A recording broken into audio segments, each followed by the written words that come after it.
আয়াতুল কুরসি পড়ে ভুলেও একটি কাজ করবেন না। ভালো করে স্মরণ রাখবেন, আয়াতুল কুরসি পড়ে আমরা যে ভুল কাজটা করে থাকি।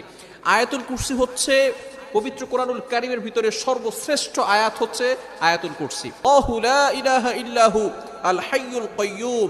এই আয়াতের ভিতরে আল্লাহ তাআলার দুইটি চমৎকার নাম আছে। এই নামকে বলা হয় ইসমে আজম, আল হাইয়ুল কাইয়্যুম।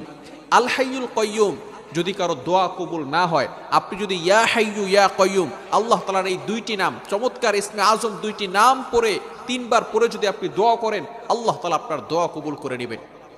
যেহেতু এই আয়াতের ভিতরে আল্লাহ তাআলার দুইটি ইসমে আজম নাম রয়েছে, এই নামের কারণে আল্লাহ পাক রব্বুল আলামিন এই আয়াতের মর্যাদা আরো বাড়িয়ে দিয়েছেন। সুতরাং যদি জিন আপনাকে আসর করে, এই আয়াতুল কুরসি পড়লে জিন আপনাকে কোনো ক্ষতি করতে পারবে না। হাদিসের ভিতরে যেটা আসছে, আমরা যে ভুল কাজটা করি সেটা হচ্ছে আয়াতুল কুরসি পড়েই আমরা বুকে ফু দিয়ে থাকি। আমরা বুকে ফু দিব না, এই ভুলটা আমরা কখনো করব